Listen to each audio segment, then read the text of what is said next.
off we go then. Who's got the first question? Yes, sir. Two parts. One is, you said do the right thing, which by the way I agree with, and I loved your presentation. How do you tackle the situation when you believe you should do the right thing and your board of directors think it's the wrong thing, or your investors think it's the wrong thing? So that's kind of part one. And the second one relates to the IFO. So I went to see my wealth manager this morning, and because of my age, money's important. I couldn't remember their address. I'm sat in Starbucks, 10 minutes to go before the meeting to check their address. I check their address in Google. Up pops Google, and it says 17 reviews. I thought, oh, that's interesting. I'll click on those. The first 3 reviews were terrible.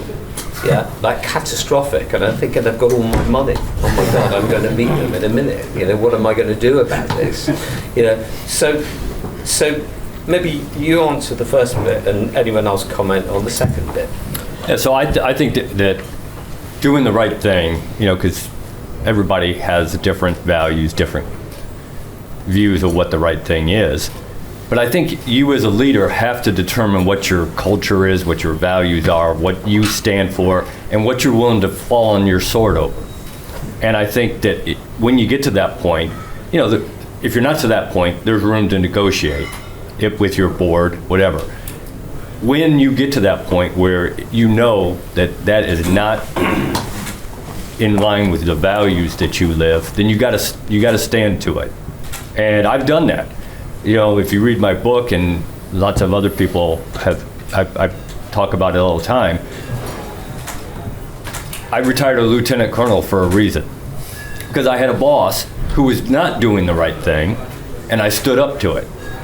And he told me, he said, Captain McCulloch, he said, if you do this, I promise you it will reflect on your evaluation report.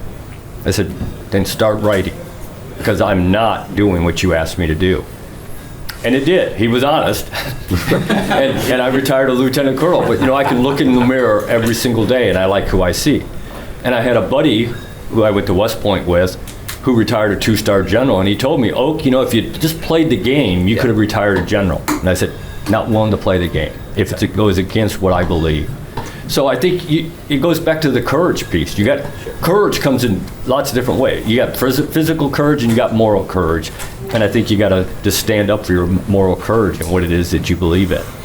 Okay, great, thank you.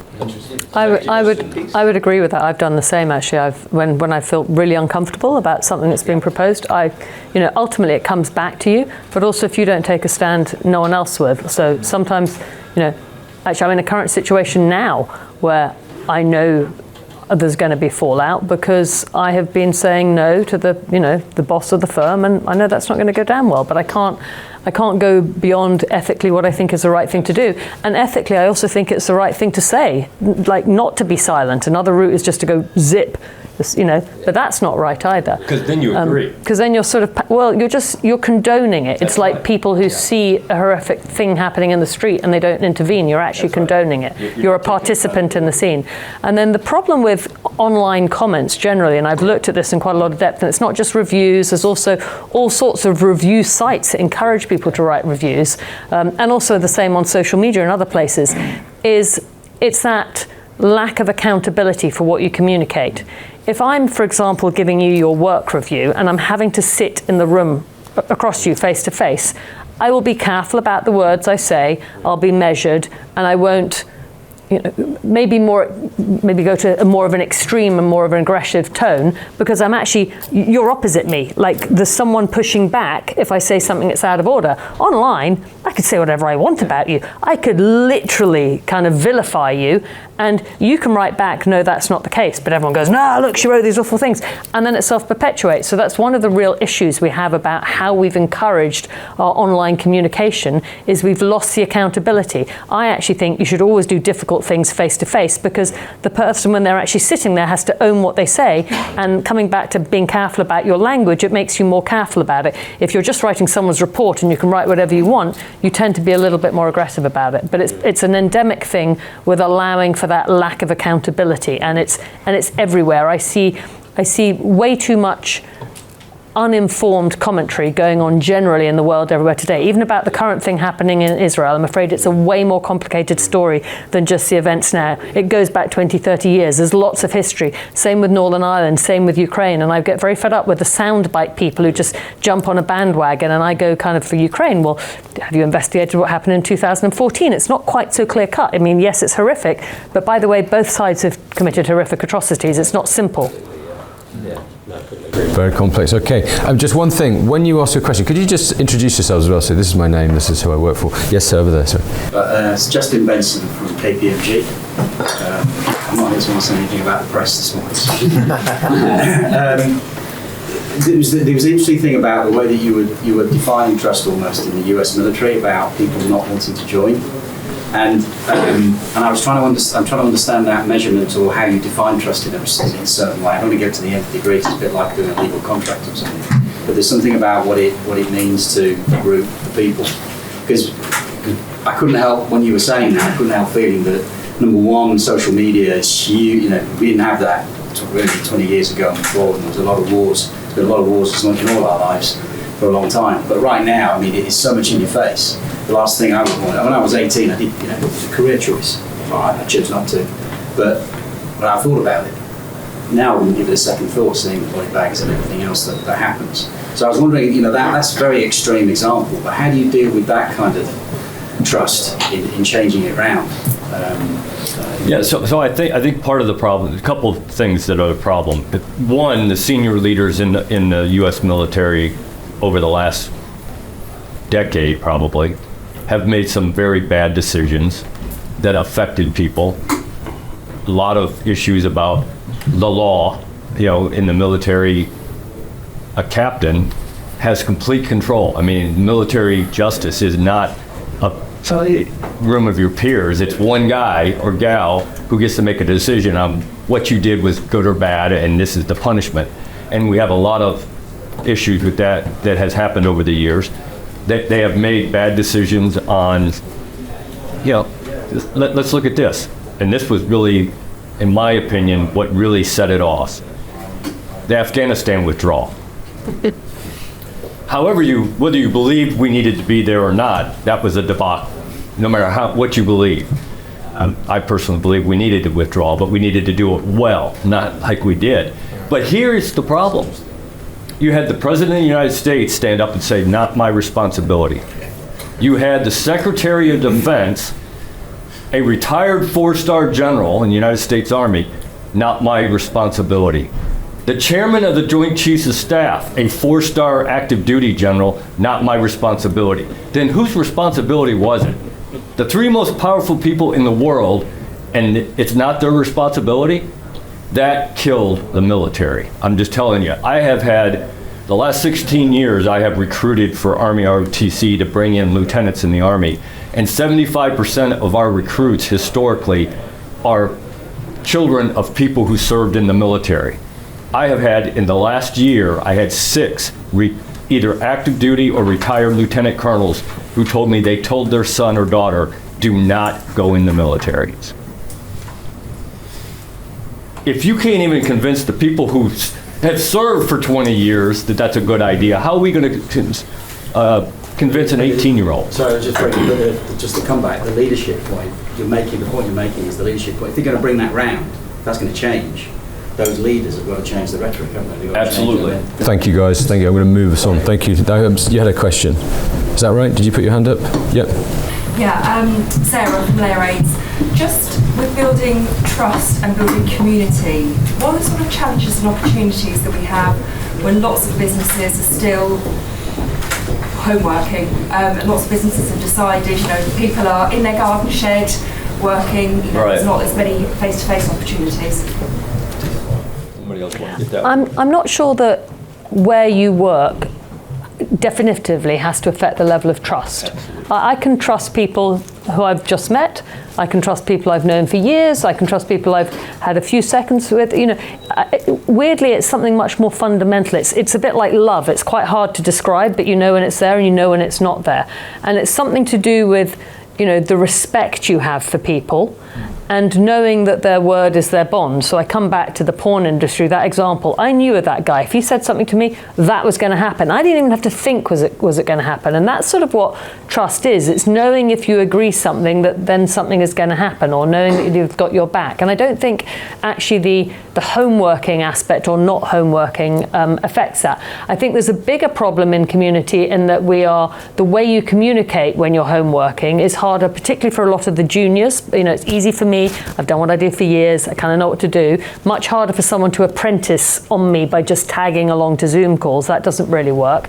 And I think the sense of belonging is hard too. Yes. But the people who I know who are doing remote working well do a combination of remote working and then like an intense 2 or 3 day offsite where everyone spends like a huge amount of time together, and then they can all go off into their separate home working and then they can regather. I don't think it works if you just completely lose the contact, but actually I would argue for me, I prefer home working and then a really proactive, like I'm not going to get anything done for 3 days, I'm just going to spend it in these meetings with these people, and then I go back and actually do my work again.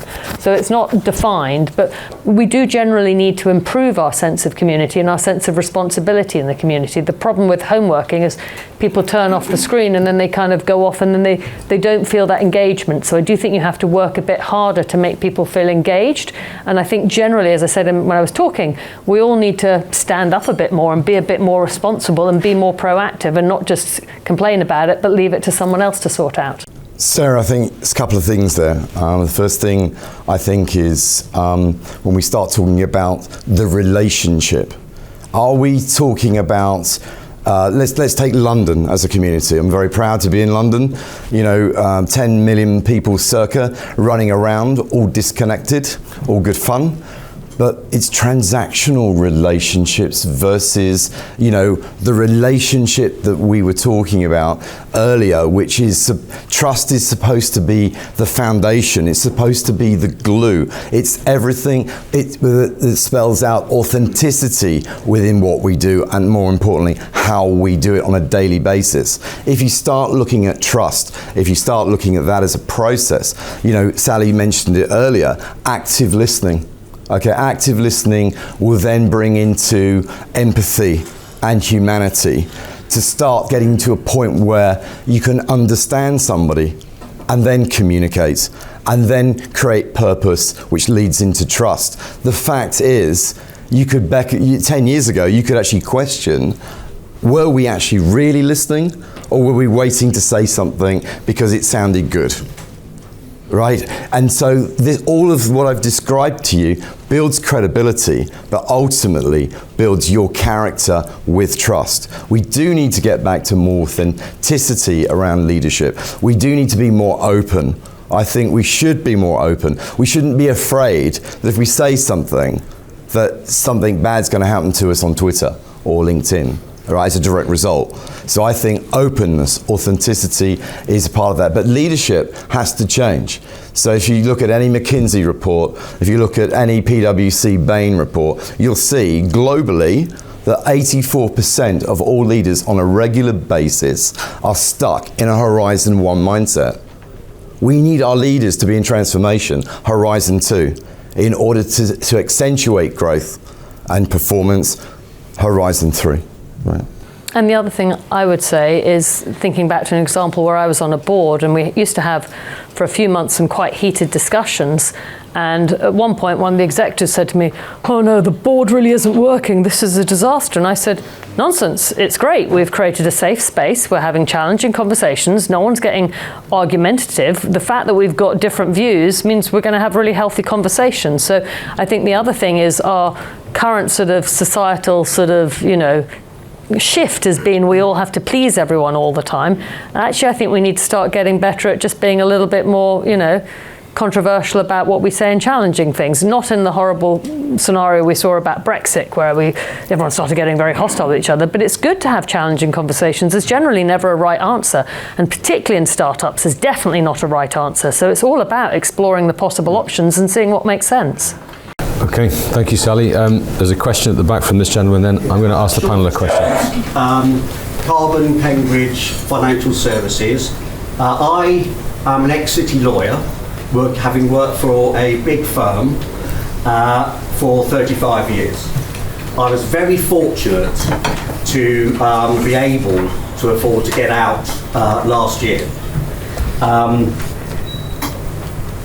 I am particularly interested in the mental health side of things. I have suffered from a rare form of bipolar called cyclothymia.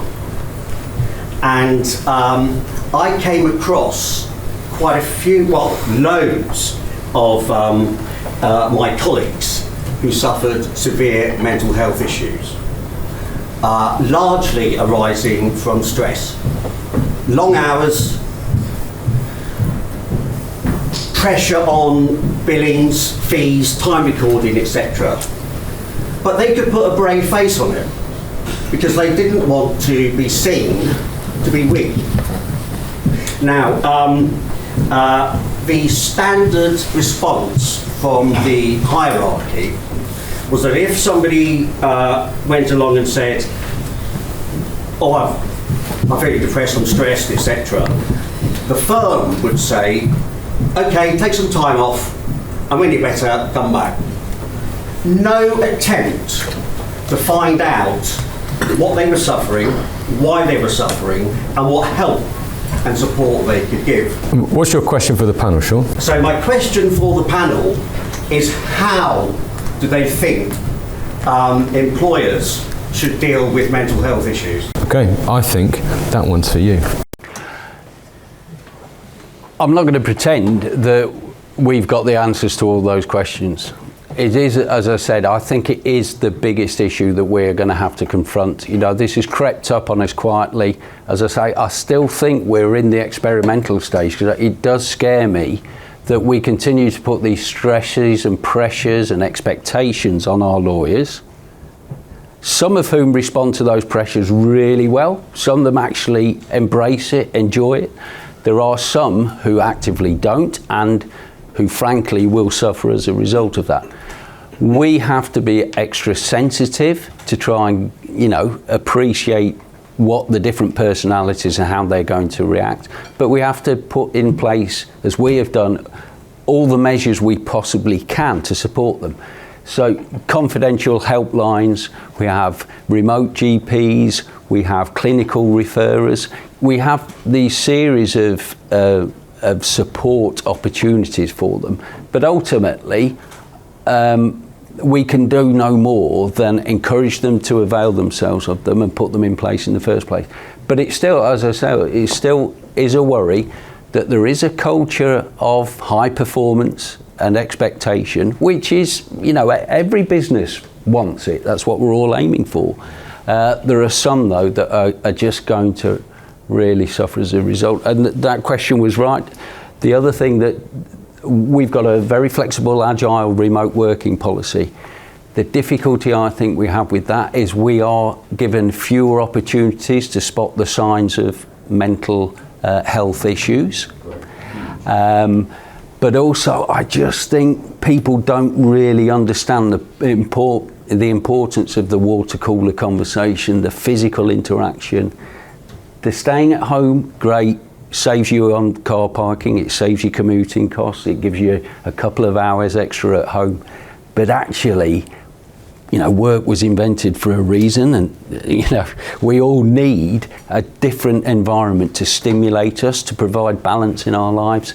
And I think we're still working out where that balance lies at the moment. But Sean, face-to-face communication will create, on average, about 10.84 ideas, as opposed to 6, okay, being in a remote video-to-video conversation.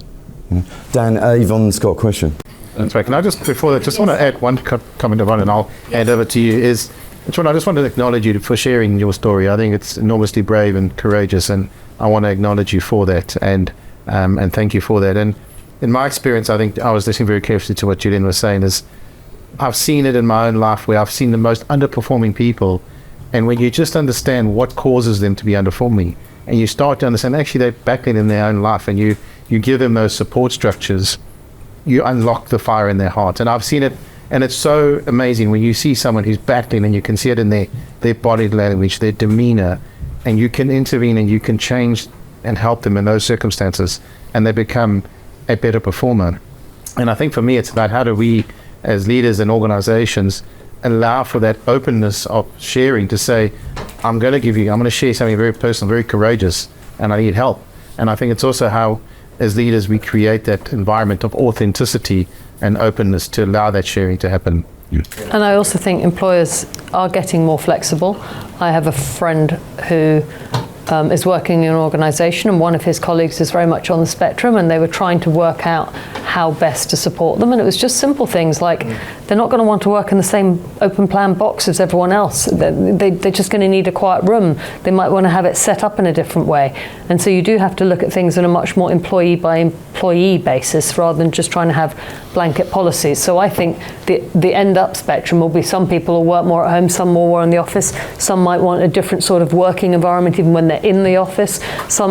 This person actually happens to like working really late at night and not during the normal daytime hours. She's a coder, so let her code whenever she wants, as long as she's getting the work done. It kind of doesn't matter, and that has transformed her productivity, and it's transformed now how that firm is looking at everyone else in the office, because they've gone, hang on, we've treated everyone the same. Is that the right approach? Maybe everyone needs something a little bit different to keep them happy. Panel, we're going to move on to the next question. That was a great question. Thank you very much.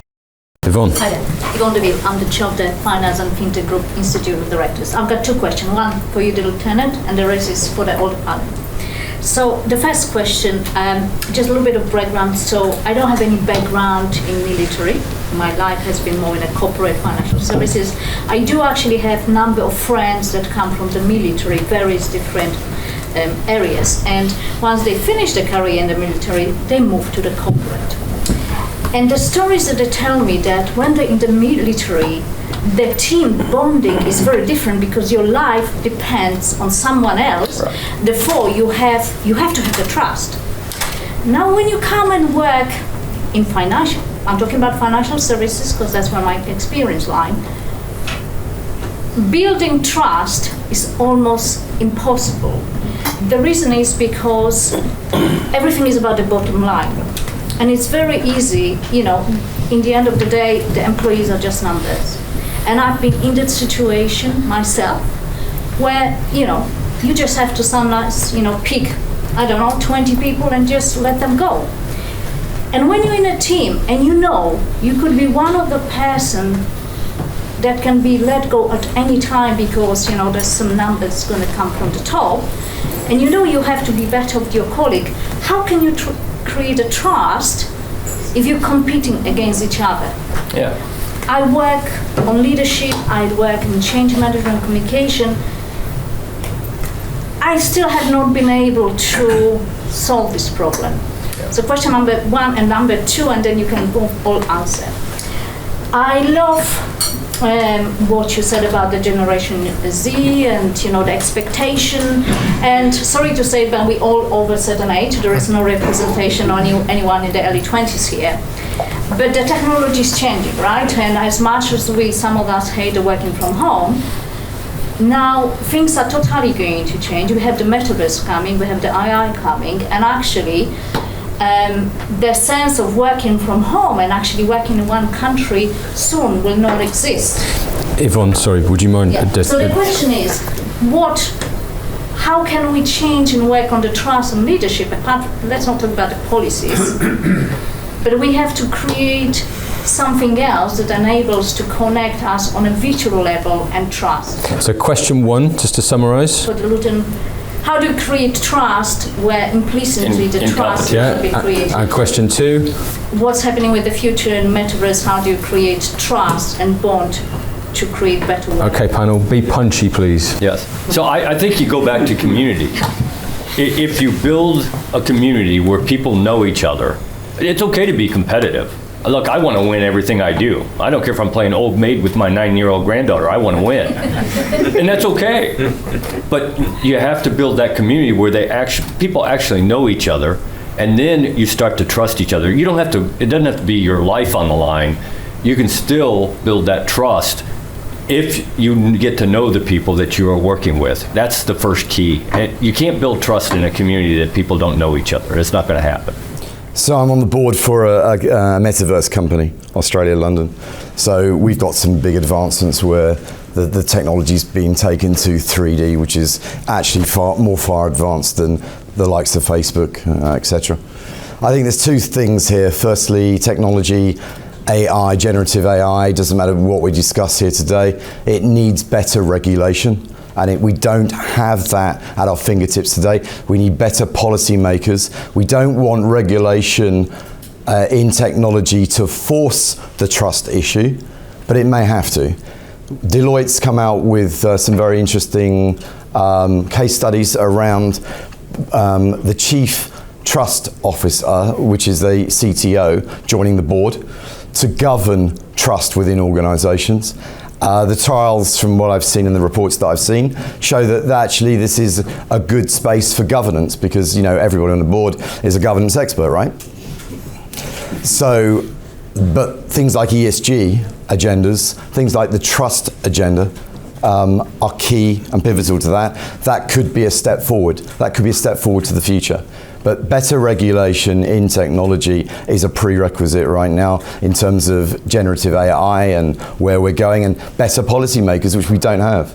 And secondly, I think that we do need better governance at a board level on the issue of trust. And I think that, forget audit and risk, which risk is obviously important, but I think you do need to have the trust agenda at the eyes of the board more frequently. Okay, we've got one question over here. Ian Williams, Merchant Traders, and my question for the panel is, does good leadership have a sell-by date? Are there human factors which mean that even a good leader will need to change for the benefit of the organisation, or is good leadership enduring? Who wants to answer that one? Doug. I think it's a very interesting question, and thank you very much. I think I firmly believe that history is, we've been taught in leadership schools, the top business schools in the world, that let's study the best of history and the leadership of history of leaders and what made them successful. I fundamentally believe that's changing now. That says, yes, it's a proxy, but it's not a proxy for the future. I think what we have to be is much more agile in terms of the skills and attributes of what leaders are required to be, because of all the dynamics and the complexities that we're dealing with. I was thinking the day we came out of COVID, we went straight into the Ukraine war. Well, now we're in the Israel war with Hamas, and so yes, there is an aspect of social media bringing this into our faces. A lot of it's been around there before. So the ability for dexterity and agility as leadership is evolving at a rate that, and sometimes we may not even comprehend, as technology is way ahead of us already. So for me, is leadership enduring? I think there is a core set of skills and competencies which will be enduring, but I think on top of that, there's a level of agility that leaders need to evolve and embrace in new ways of thinking. I think leadership is leadership, and I think there's certain principles that I don't care. They were that way 1,000 years ago, and they're going to be here another 1,000 years. Integrity, character, communication, taking care of people. Those are things that every leader, no matter what time period, you look at the successful leaders, they did that well. How you apply them, whether it's in your profession now or the profession you're going to or in the future, based on technology, based on new things, that will change, but the principles will not change, in my opinion. Okay, we've got two more questions coming in. Keep them punchy, please, guys. Peter Crow from New Zealand, board director and advisor. And so thank you for talking about board selling. Band of brothers and sisters, vigorous debate is good, check, got that. And we make the decision as a group. But sometimes, that I've noticed lately, we disagree with the decision individually, so we ask for it to be recorded that our dissent on a particular. So what other conditions do you think where we say to ourselves, it's time to walk away as an individual director? Sally. Well, one I never like votes. So if I'm chairing a board, I always spend the extra time to try and get everyone at least comfortable with, even if they're not happy with the decision.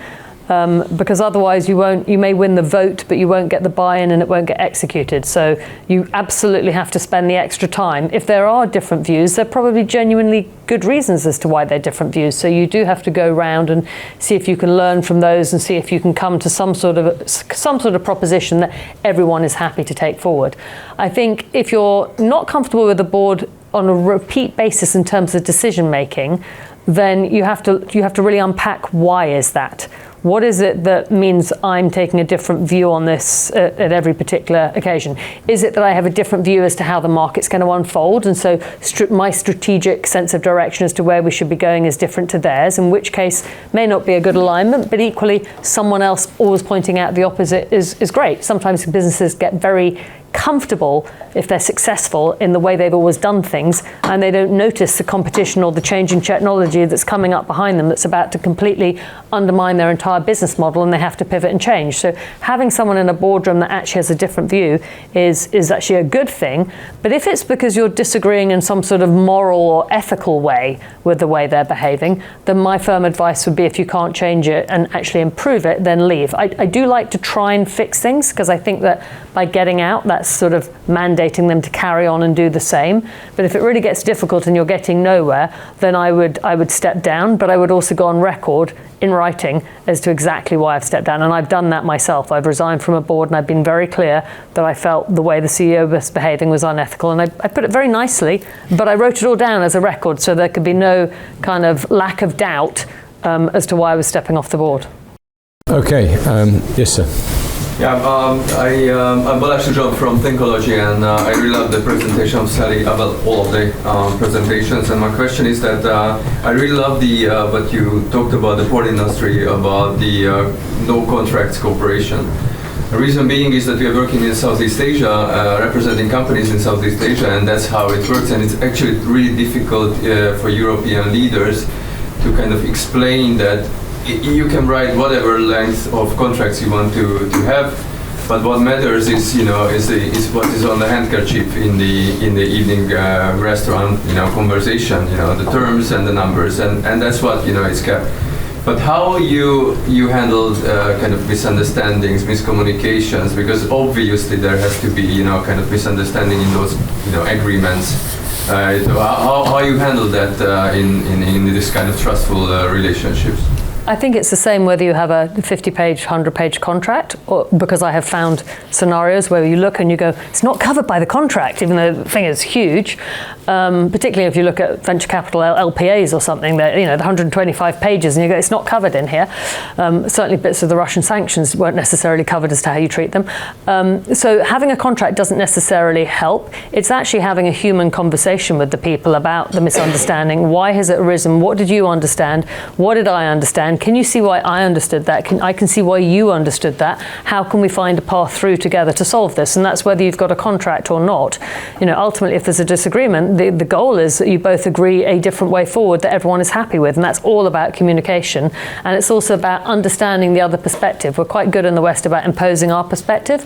You have to see their perspective. And I actually sit on the board of a Japanese investment trust. And it's very interesting spending time in Japan and seeing how culturally completely different they are about how they approach business. And actually, they won't necessarily always voice when they've got a concern about something. So you have to work that little bit harder to understand the local culture and make sure that you aren't sort of trampling over that, and that you're fully understanding exactly what is supposed to be aimed from it. But ultimately, there are always going to be things that evolve that weren't foreseen in the contract, because unless they spend 5 years forecasting everything, there's always a sense where you get to a point where it's not covered in the contract, and you've got to work out what you're going to do.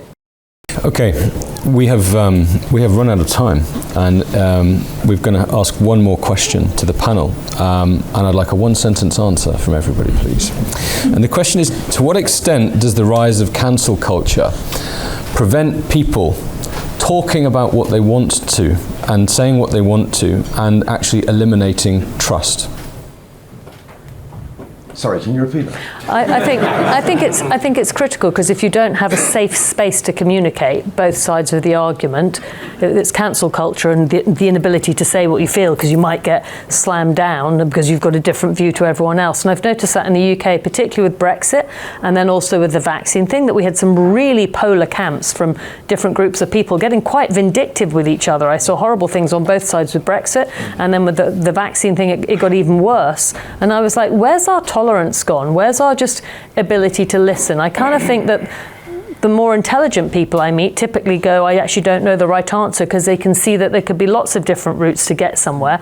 And the people who think less about things or maybe less informed become much more entrenched in their one answer, bash it back and you're wrong. And I do feel we need to encourage debate and encourage communication in a way that people don't take it personally. And part of the problem with social media is my views are now attached to me much more personally. I can't just have a conversation with Geoff and we disagree about whether it should be a Labour or a Conservative government, but that's fine. It's now going to go on our social media and then everyone else is going to pile in as well. I've seen some horrible vilification online, so I think we do have to be careful. Sorry, much more than one sentence. For me, thank you for that, Sally. For me, psychological safety, I think this is a big issue. You talk about culture, and we've talked about little boxes, of putting people into little boxes and lost islands and not dots that are not joined up. We must create an environment that's safe for all our employees and their well-being. In order to do that, we need to put human-centered design at the very center of all of our design patterns or culture canvases. It's all well and good having defined processes, but if people do not feel safe in their environment, then what's the point? So we might as well cancel culture if we're not going to create a psychologically safety and an environment to actually excel within. Okay, thank you, Geoff. The problem I have is at what point, and we're all from Western civilization here, Western culture, most of us I think here, at what point did we get to the point where if I disagree with you, I have to hate you? And I think that's where we are right now. Yeah. And our type of governance, democracies, republics, demand disagreement. That's what makes it work. If you don't have that, then you run into the, communist governments and socialist governments that dictate everything to you. So I think we got to get back to, like she was saying, where we have the ability to talk and disagree and come to an understanding that maybe isn't exactly what I want, maybe it isn't exactly what you want, but it's a comfortable understanding of where we can go that benefits everybody. Thank you. Mine's simple. I think as human beings we need to practice the ability to reserve judgment better, because we're too quick to prejudge. Thank you. And it goes back to respect. Yep. Ubuntu. For me, I think the cancel culture is a consequence of the unaccountable ability of people to express their opinions. For me, I find it mind-boggling as a lawyer that we spent centuries in this country and through Western civilization and beyond building up a regulation of what people could say about each other in public, through the media, through press, TV. You on the Financial Times, Dan, you were severely restricted about the type of comments you could make about individuals. We let people say what they like, and in a way the cancel culture is the only way that people can then take back control of doing that, which I agree is offensive to all of us who are libertarian Democrats, but it's because there isn't enough regulation. It just hasn't kept pace with new communication forms. Panel, fireside chatters, speakers, thank you so much.